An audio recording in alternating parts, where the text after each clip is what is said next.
Our truck slowly stops and I shake myself out of my thoughts. The parking lot is completely gone. A thin layer of snow formed on the asphalt, completely untouched. There is something mesmerizingly peaceful about the white expanse. No matter how many times I see this sight, it never ceases to affect me. Damn it, Lizzie. So beautiful, isn't it? My husband smiles as he sits behind the wheel next to me. Just like you. He winks at me and I feel my heart threatening to break again. I can't let it show. I can't. I close my eyes so I can't see his face and smile back at him. I know my eyes are about to cry behind my glasses, but I have to stay strong. If I show even a little of the emotions raging inside me, I will give everything away. A second voice comes from the back seat. I agree with Jason. I'm really glad you recommended this trip to me, Elizabeth. Since when haven't we all gone to the range together? Well, maybe since college? Jason laughs. Well, it's hard to get out to the range these days. It's a decent trip into the outback. The cost of ammo continues to rise, and with conflicting schedules. Remember when we used to go shooting all the time? Faye's voice is full of longing, and I can hear her fidgeting in the back seat, getting ready. I force my voice to remain in a normal register. Oh, those were the days. Back then I had no idea how to shoot. Jason had to teach me everything. I'm amazed at how natural my words sound. I shouldn't do this. I've been playing this charade for a while now, but of course they continued their game longer. I am in awe of their skill. Faye's voice rises cheerfully and a chuckle escapes her lips. Okay, let's say it in unison now. Keep your bigger hook away from the trigger. We say the mantra in unison, and friendly laughter is heard. This is good. Laughing is good. This makes it easier to hold back other emotions. We remember, I say, still giggling. I can't decide if this sound is genuine or not. The expression is funny, but not as funny as what my life has become. This is the funniest joke ever. Rule number 1 in firearm safety is to have fun. No, no, no, my husband swears, also laughing. This is a bad option. Don't beat around the bush and don't talk like that. Wait a minute, Jason. Elizabeth told me you were the one who taught her that phrase. Don't be a hypocrite. I will neither confirm nor deny such accusations. Then I'll get busy confirming it. I grin. Oh God, I feel like my head is going to explode. He actually taught me that expression, but that's okay. We're all hypocrites here. I'm still laughing a little, and notice a short pause from my companions. They look at me calmly, and the smiles return to their faces. Damn, they're good. Almost perfect exposure. I guess everyone is a hypocrite to one degree or another, Jason muses. I nod and open the truck door. Cool air rushes in and I feel a shiver run down my spine. This is perfect murder weather. I don't know if I want to laugh, cry, or commit suicide. I think I have already made my choice, but soon I will finally make my decision. My boots crunch on the freshly fallen snow and I open the back door for Faye. She hands me one of the gun cases and I easily take it. She slides out of her seat and places the headphones on her head. Damn, it's cold, she mutters, visibly shivering as her exhales form clouds of steam in the frosty air. I put on my own headphones and raise my voice to compensate. This is true. It's a shame there aren't any indoor shooting ranges nearby. Suddenly, Jason appears next to me. He's already got his eye and ear protection on and leans down to kiss the top of my head. This simple gesture confuses me, and I wonder if I can get through this. I can, I know I can. It's just a matter of time and patience. We take the rest of the guns out of the truck and walk to the covered shooting ranges. Jason sets down his gun case and walks over to the outdoor electric heater. The car comes to life, and we sigh as warm air begins to blow over us. It doesn't have the full effect, but we're bundled up pretty well, and the hot air feels nice on our exposed faces. Jason stretches. Well, I guess I'll set up targets for you ladies. Think I'll set them at 100 yards? Then, oh no, wait. There is no trembling in my voice. If it had, I would have chalked it up to the cold. This trip was my idea. I'll set up the first circle of targets. It's only fair. Without waiting for approval, I grab a stack of targets and an industrial stapler. Freeze the shooting, shoot! I shout out of habit. Jason gave me this idea many years ago. You never walk past a shooting range without calling a freeze, unless you want to risk accidentally getting shot. We hadn't even taken the guns out of their cases yet, but I couldn't bring myself to move away from the shooting range without repeating that phrase. "It's already really cold here," Jason exclaims, and we start laughing again. I notice Jason and Faye making fleeting eye contact, and I immediately turn away, heading for the curbs. Tears are welling up in my eyes, and now I can't stop them. The only sounds I hear are the gentle crunch of the snow under my feet, the soft cry of a bird that was too stupid to fly south, and the shared laughter of my husband and his secret lover. It takes me a full minute to get all the way to the targets. This time gives me all the opportunity I need to reflect on my life up to this point and my plans for the rest of my life. Mentally looking into my past and future, I see only pain and suffering. I suppose there was happiness in the beginning, but somehow that just makes the agony that much deeper. The bigger the treasure, the more painful it is to lose, right? I wonder how long ago my treasure was stolen from me. I'll probably never know for sure, but I think a lot of time has passed. Honestly, I feel like if I had lost to someone other than Faye, I might have felt less bad about it. It's not just that she was my closest friend since school. It's not even that she's been holding me all this time. Fool. The worst memory is the memory of holding her close to me in the college dorm, crying with her and cursing the guy who cheated on her and broke her heart. Now I can hardly even remember this guy's name. I think it was Charles. They dated for about 6 months. It's nothing like 13 years of marriage.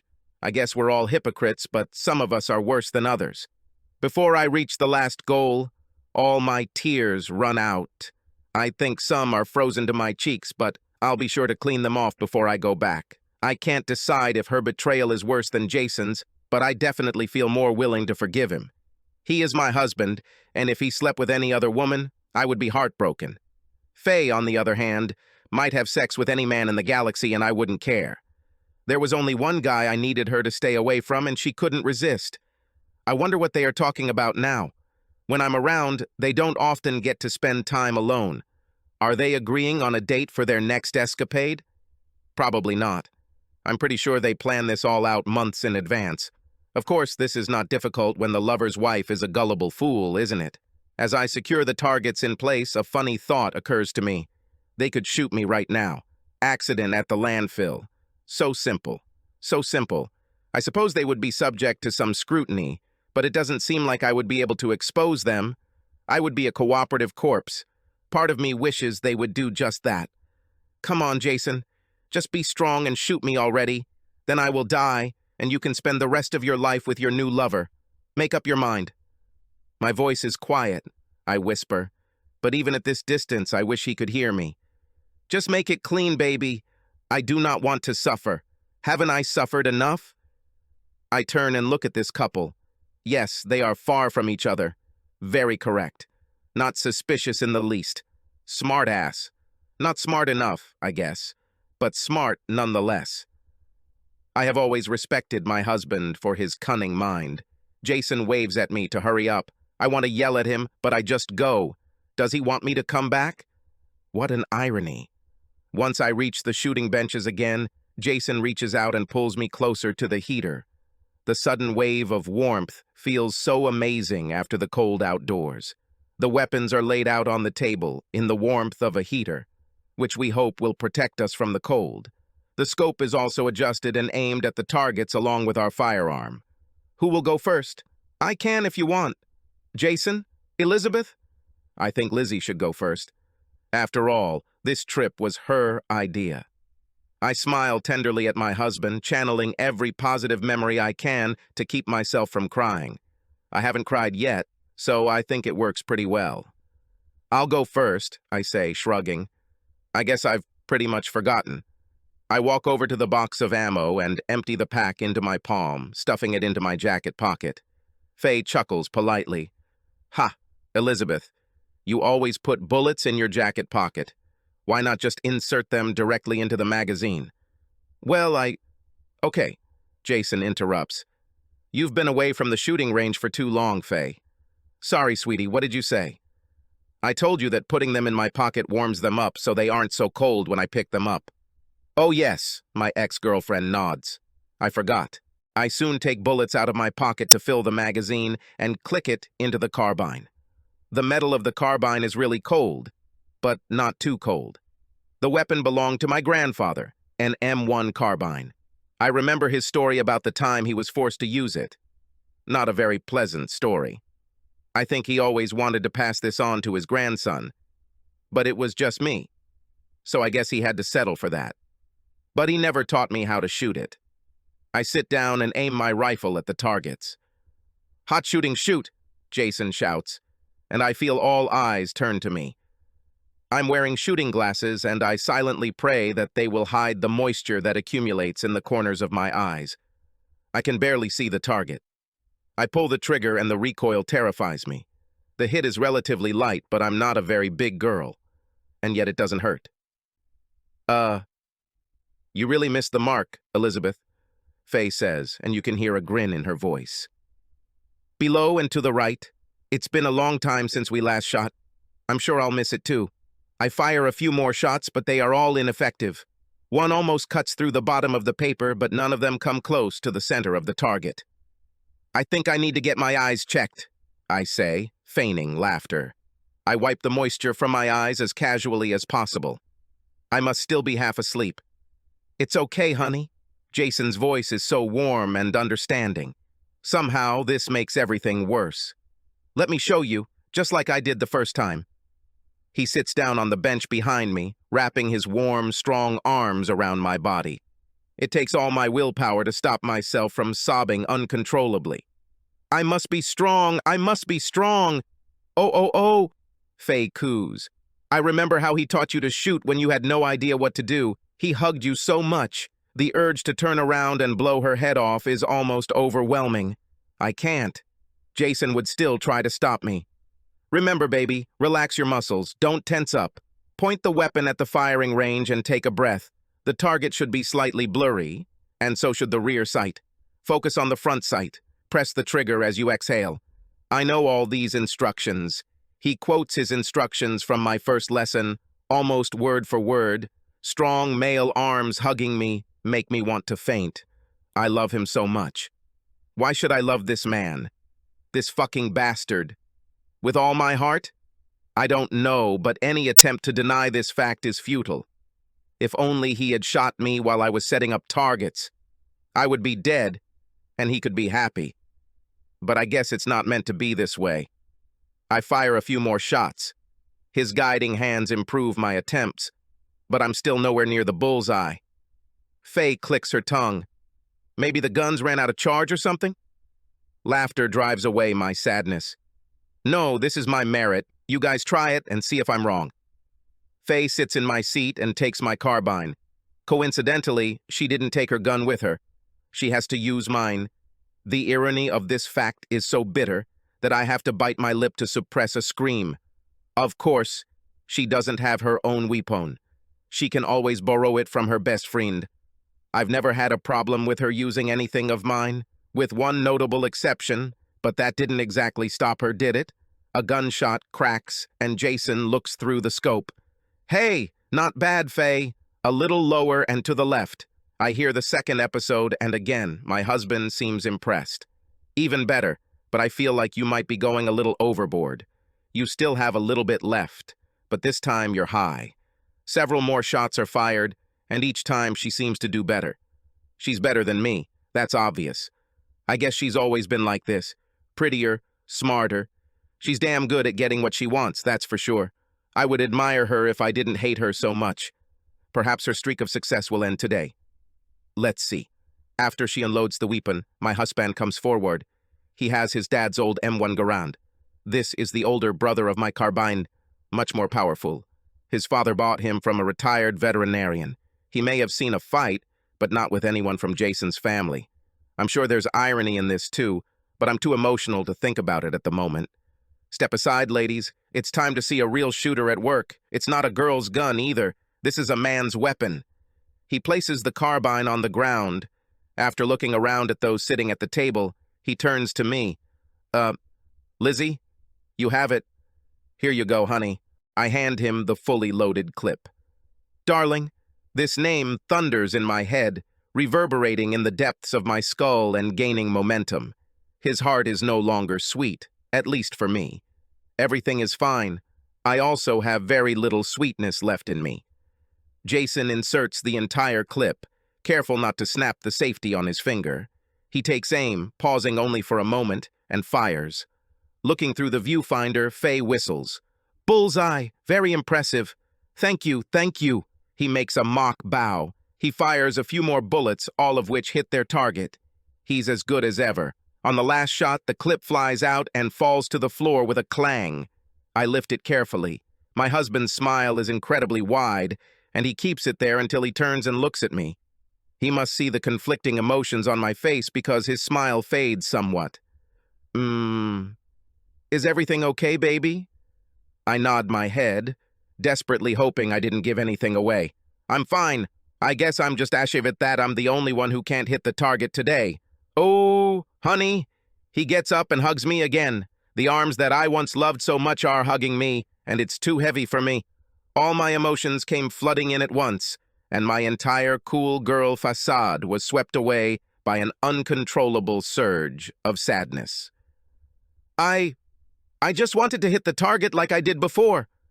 My words are muffled by his hand, and I almost scream into his jacket.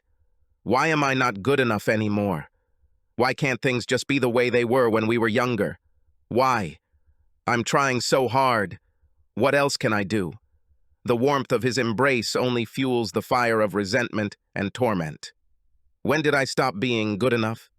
I used to be fine, and I never stopped trying. It's so natural for you and Faye. Why am I the only one who has lost his grip? The endless rush of emotions that pour out is more than I can bear, and I burst into wild, frantic sobs.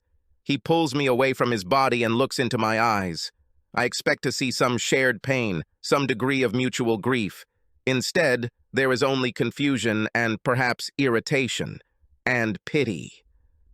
"There's no reason to cry, Lizzie."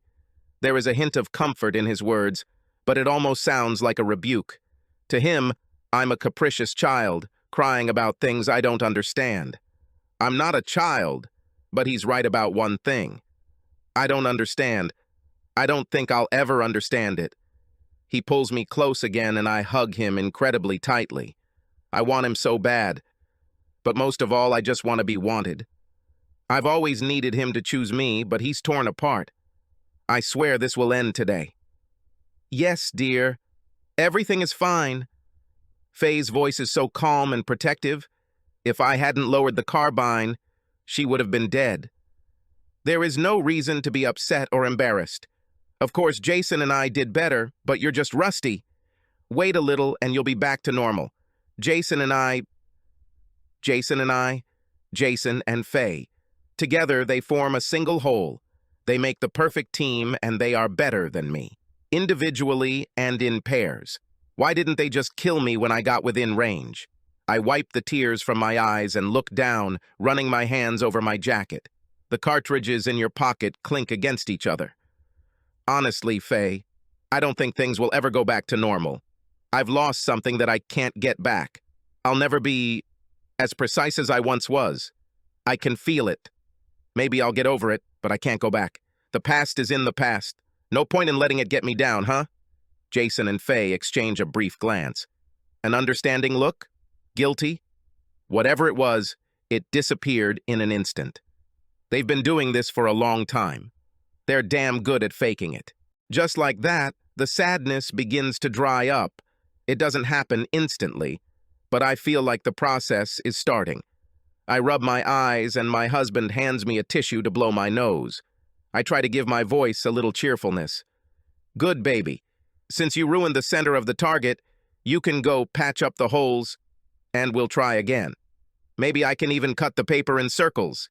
This time I set the goal at 150. Maybe this will be a challenge for you, baby. Jason seems a little unsure. After all, just a few seconds ago, I was crying like a baby, and now I'm acting normal. Still, he nods and shrugs. Fine, I'll be right back. Shooting shoot is cold. Very cold, Faye and I say in one voice and laugh. The joke is no longer funny, but I feel like my laugh is convincing enough. I can pretend too, even if I can't match their endless supply of talent. As my husband starts to get the hang of the targets, I start reloading my magazine. So, Faye, I don't want to pry into other people's business, but how is your personal life going? Any hot guys on the horizon? If you don't mind me asking, of course. Out of the corner of my eye, I see her looking at me suspiciously. She's good, but I think Jason is a better artist. I've already cried for the day, so my face is neutral and passive as I load the bullets one by one. Honestly, it's a pleasant experience, like a fidget toy, only deadly. Finally, my serene face must have convinced her, because she leans back on the bench and says, there is not an ounce of suspicion in her voice. Not really, I've been looking at dating sites. Nothing worthwhile. Yes, sometimes it is difficult to find a good, honest man. I'm so lucky to have Jason. Yes, you can be envied. She's watching me again, but it seems to me that now she has a proud grin on her face. Hard to say. I keep my eye on the ammo as it comes into the store. I think he is honest to the point of impossibility. Of course, she would like to assure me that Jason can be trusted. It's a necessary part of the game, although what its ultimate purpose is, I have no idea. I won't blame him too much, I answer, slamming the magazine back into place. The carbine is on safety, but I wrap my fingers around the handle and chamber the cartridge.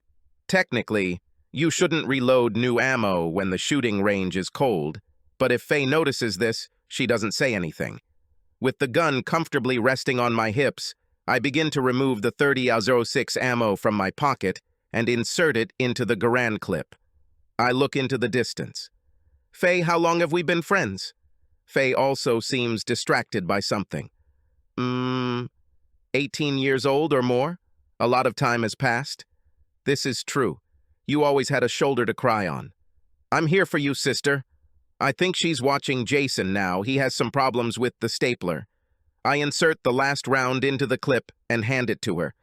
Here, put this in Jason's carbine, please. She looks at me uncertainly. I don't know if Jason would agree if I handled his weapon. Handle his weapon? At this moment, I almost point the rifle at her, but somehow I restrain myself. Faye, just do it. There's nothing special about it. Just make sure it's safe. I don't want anyone to get shot by accident. I'm sure Jason won't mind if you handle his weapon. There is no humor or malice in my voice. I have no idea how I will manage to do this. Incredibly hesitant, she takes the clip from my hand. She watches my face, perhaps again with suspicion. This time I look her straight in the eyes. Continue, Faye. While we are young. This time I smile, but my expression drips with hatred. She inserts the clip into the magazine and pulls the trigger hard. Without warning, the action snaps into place, pressing against your finger. She screams, and I jump up to help her. Oh my God! Faye, are you okay? I put care into my words, and it seems to me that no actress in the world could have played better. I rush towards her, but first I throw my carbine over my shoulder. Tears well up in her eyes, and I don't blame her. I know it hurts like hell. Loading a clip into a Garand can be a little dangerous if you don't know what you're doing. I'm guessing that in all the time they spent alone, the proper procedures for loading the M1 were never learned. What a disgrace. Jason taught me this many years ago when we were going through the tedious process of disassembling and cleaning our firearms. Faye has never been there in this role. Her fun is different. I guess she shouldn't have handled Jason's gun, after all. My husband suddenly appears next to her. He must have run the rest of the way back. His voice sounds just as concerned as mine, except of course he's not faking it.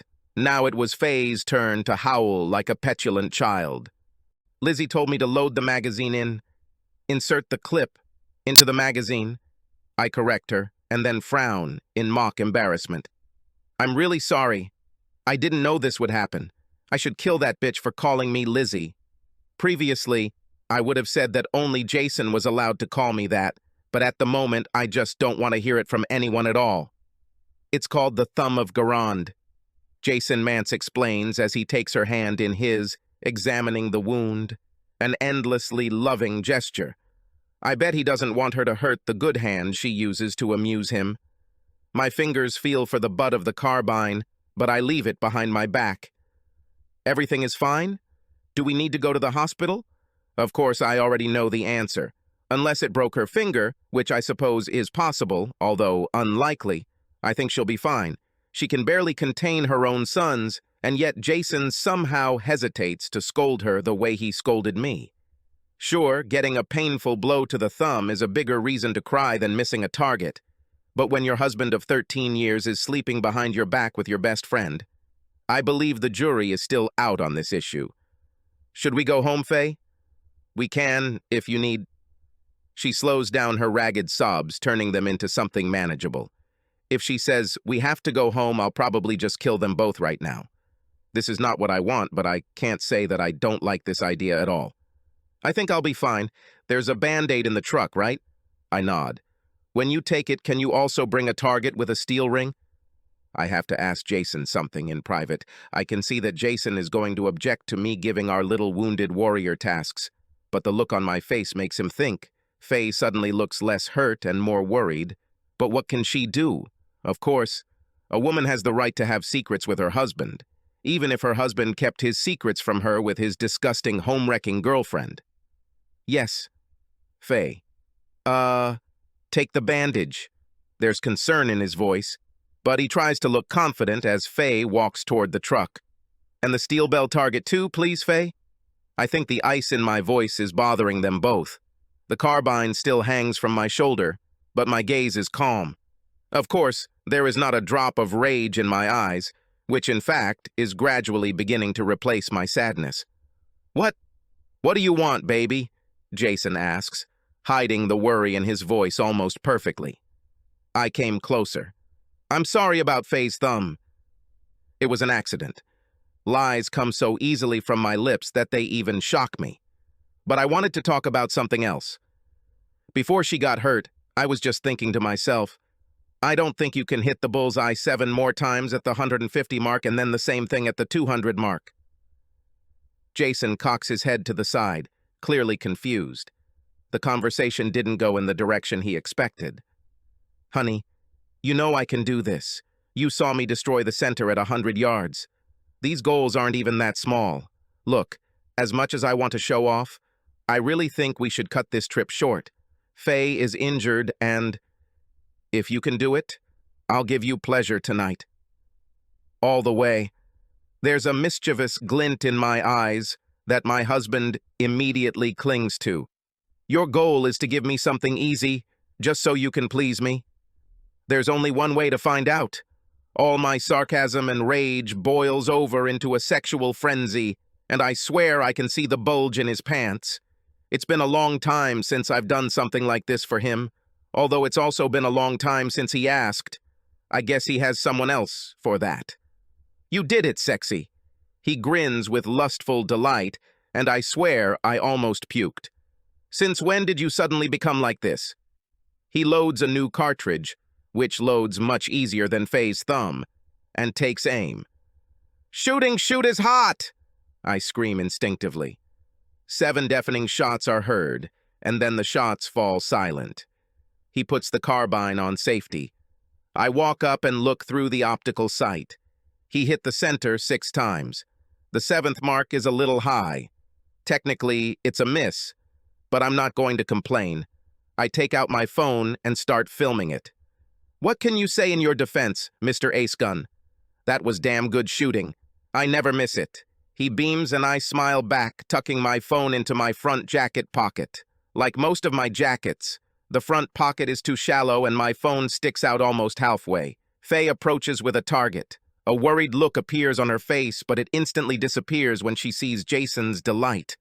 I wonder how she would feel if she knew why he was upset? I think it probably wouldn't bother her. She knows what he's like.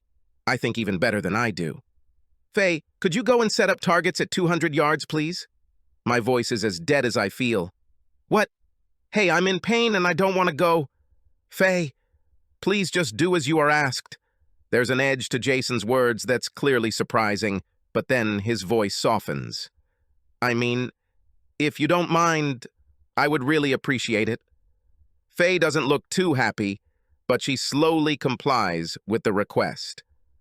Shooting shoot is cold, she mutters something irritably.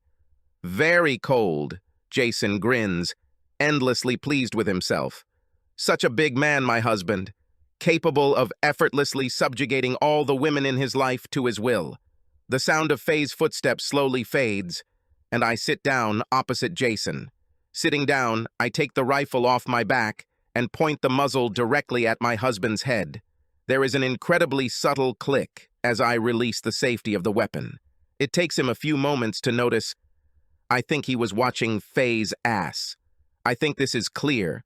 That's a nice ass. What? Wow! Lizzie is not...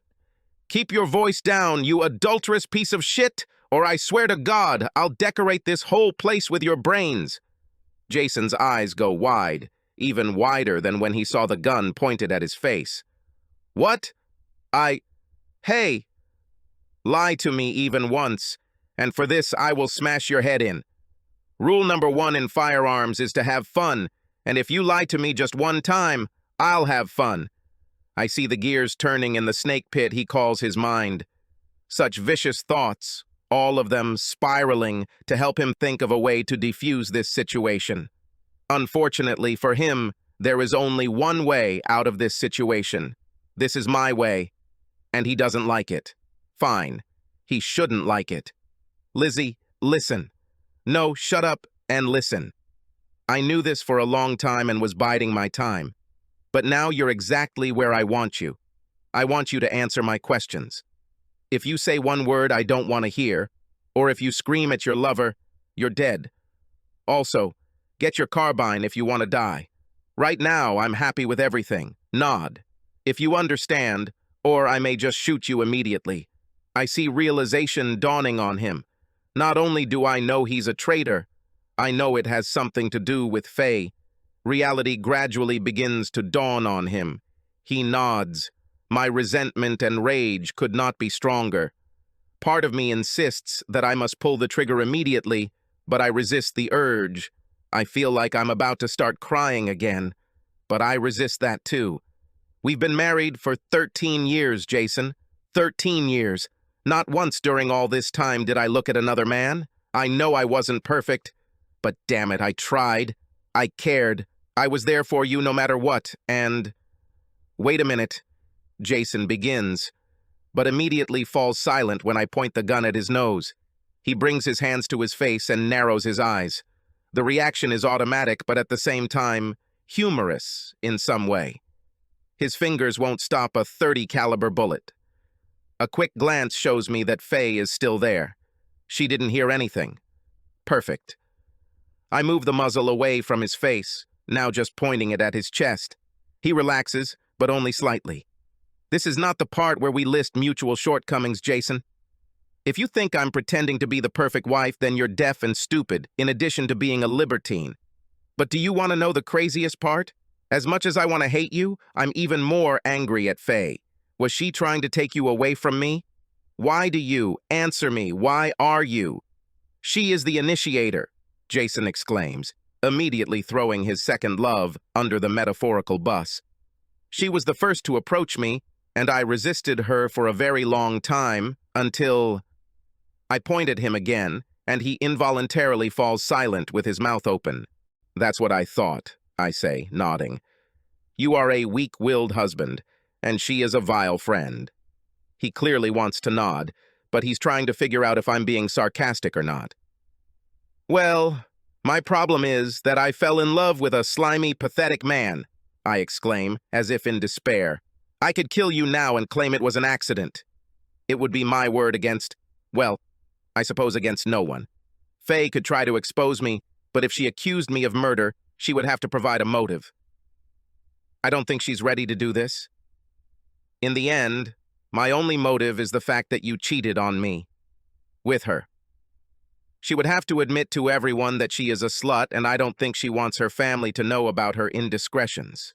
I can see beads of sweat on Jason's face, even in this freezing weather. He understands that everything is serious. Please, Elizabeth, he says, even though I asked him not to do this. I just listen. Think about all the good times we had together. If you kill me, all this will disappear and... Tears begin to stream down my face and I slightly squeeze the trigger. Not enough to shoot, but the movement feels so cleansing. My vision starts to blur, so I make sure the gun is pointed directly at his head. I only have one chance at this. Fuck! No, wait, Liz, Elise, you do not want— Shut up, Jason! I hissed with disgust in my voice. If I leave you alive, what will you do? He freezes. I think part of him never expected to get this far. Would you stay with me? Tears from my eyes flow down my cheeks. Part of me feels so weak. Yes. If you wanted, I would. Would you ever look at another woman again? No, I would never. I would. Fine. There is some relief in my voice. I wasn't sure we'd get this far, but now we're here. You know I love you, right? He nods, afraid to speak. And you know that I've always loved you, right? He nods again. And if I leave you alive, will you continue to love me forever? His body shakes as he speaks. Yes, Lizzie, He starts to get up, but the gun is aimed at his face again. So, as far as I understand, Faye means nothing to you, and this was all just a mistake that you are willing to correct and never repeat. I see the relief appear on his face. If I'm talking about him making amends, then he is, in fact, clean before the Scots. She was a mistake, Lizzie. I let my weakness get the best of me. I'm a weak person and I'm sorry, but you are the only woman I've ever loved. I feel my tear ducts drying up. I heard everything I needed to hear. I carefully wipe the tears from my face and nod approvingly. Prove it, I say, and my voice is as cold as the surrounding snowy landscape. There was a mask of confusion on his face. Prove? Shoot that bitch over there. His eyes become even wider than before as the truth of the situation dawns on him. But you have one bullet, Jason. One shot to kill that bitch down there. If you accept this, then this will all just be an accident. You and I will be on the same page, and we will both testify that this was a terrible tragedy. I don't try to hide the excitement in my voice. You betrayed me, but I've known Faye longer, so her betrayal cuts deeper. I used to love her as a friend, but I fell in love with you. So maybe I can bring myself to forgive you. My eyes narrow, but not hers. I see the frosty steam from his breath, escaping faster and faster as his breathing quickens. I don't think I've ever seen him so scared before. If you refuse, I remind him, then I will kill you, and everything will go back to plan A for me. You die in a freak gun accident. He lets out a sigh. He doesn't like plan A one bit. I sigh. However, what if you miss? Well, then I'll have no choice but to shoot you. That means I'm definitely going to jail because there's no way I can pass this off as an accident, right? Your weapon accidentally went off, and then mine did too. Nobody would believe it. I click my tongue thoughtfully.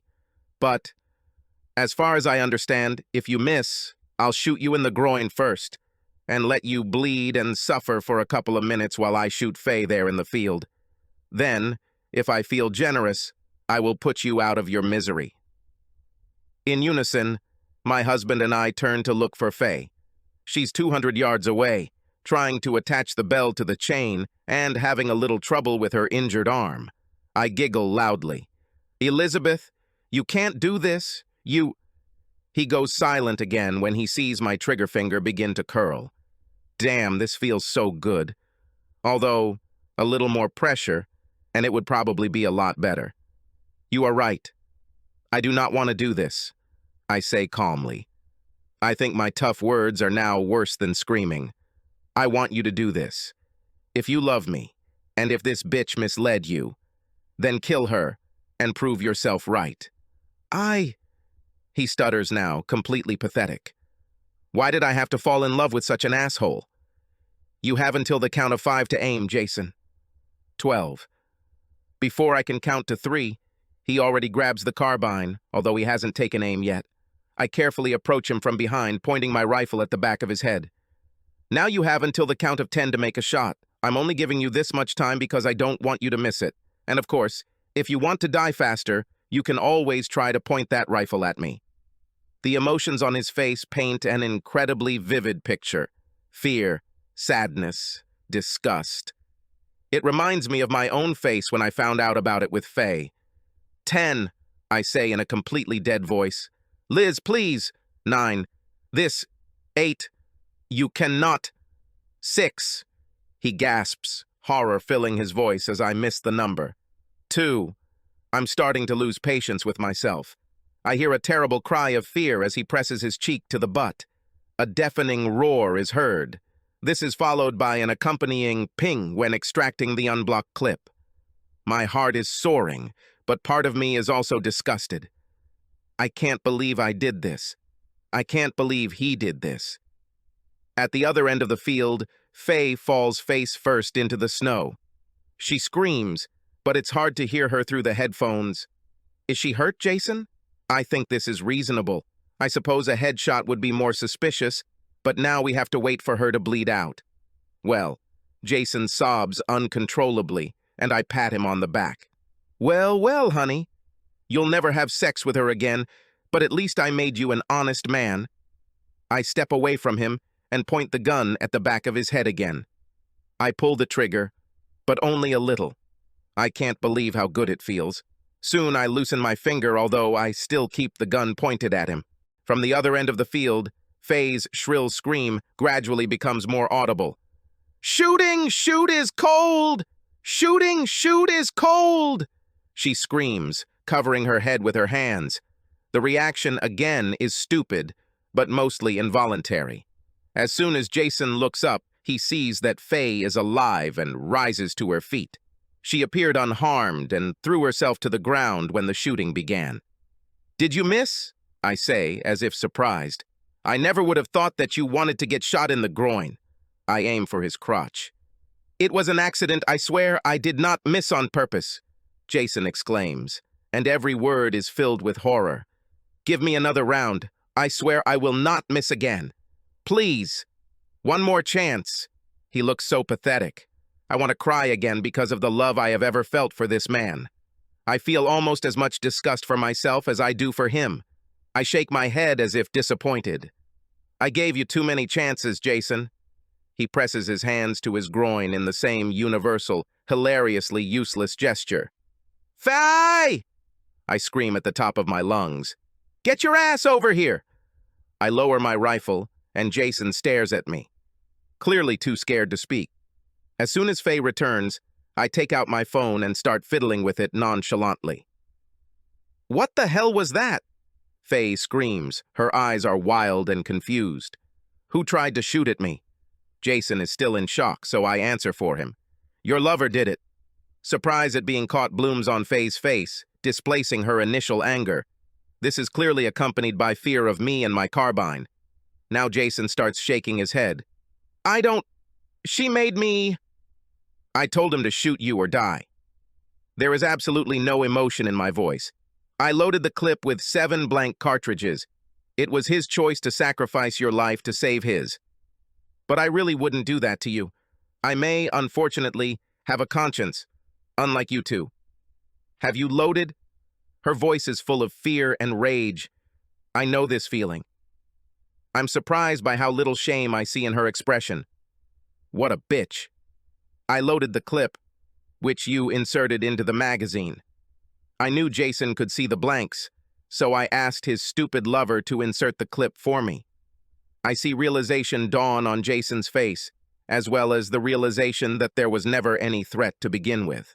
Anger overcomes him, and he stands up trying to take a step toward the less psychopathic of his two lovers. I missed on purpose, he declares, a lying snake until the very end. I see growing suspicion on Faye's face. She knows he's a liar, but would he lie to her? Perhaps, I say, shrugging. There is a long, silent pause, which is interrupted by Faye's phone ringing. Perfect timing. You might want to watch the video I just sent you, Faye. I never turned off my phone camera. The footage I sent shows Jason begging for a second round to kill you. I don't know how clear the picture will be, but I'm sure the sound is perfectly audible.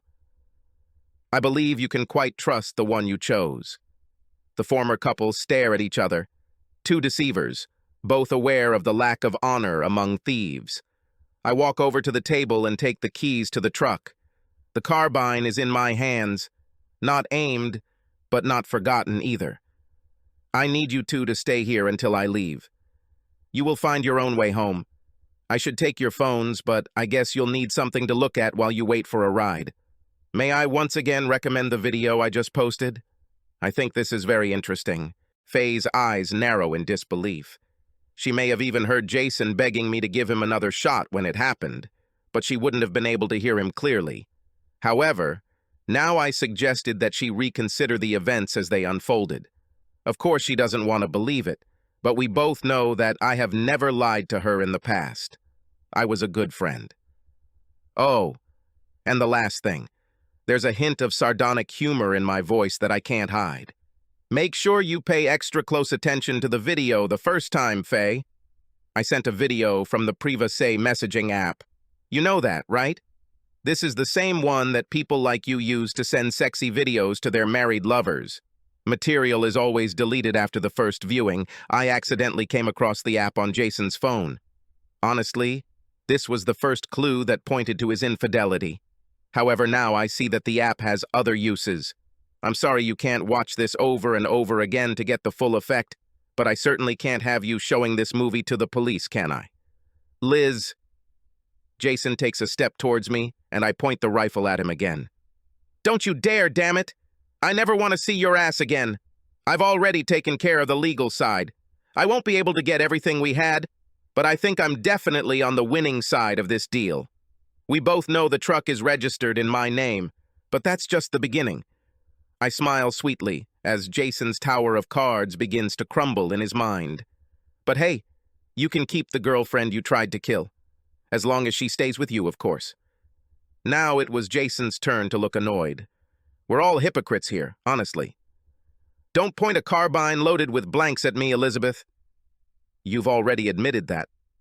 I raise the carbine to my shoulder, aiming it at targets within shooting range. There is a loud crash, followed a moment later by a subtle ringing sound. 200 yards away. It's such a sweet sound. I don't need your help anymore, Jason. We're done. I will never need anything from you again. The look of shock on his face is the sweetest reward I can imagine. Of course, he couldn't prove it, but at that moment he understood. If he hadn't shot Faye, I would have killed them both. And, of course, he's right. I can still kill them even now. But what do I gain from this? As I approach the truck, I see Jason trying to hug his lover. She looks at her phone and moves away from it in disgust. My laughter is loud and cruel. I jump into the car and put it in gear. Surprisingly, I don't feel any sadness. I thought I would be sad right now, or at least numb. Instead, I feel elated. A feeling of joy grows in my soul, which I never expected. Basically, I removed a cancerous tumor, and the cut is so clean that there is almost no blood. I start to pull away, but then I stop. I hang my rifle out the window. The fear appears on Jason's face again, but Faye is still watching the video on her phone. She has moved further away from my future ex-husband, and her posture is alienating to him, both prim and cold. As cold as, well, you know. Taking only a moment to enjoy the nervousness in Jason's eyes, I shoot at the heater. The equipment splashes and fails. They don't deserve it. Of course, they can always share their body heat, but for some reason I don't see that happening. It's not really my fault. If they wanted to be warm, they should have treated each other better, right? Their voices are already rising in furious arguments as I pull onto the main road and drive away. Subscribe to our channel so that your second chaff doesn't cheat on you, and go ahead and listen to the next story, because this story is nothing compared to the next one. If you're under 18, don't even think about listening to the next one.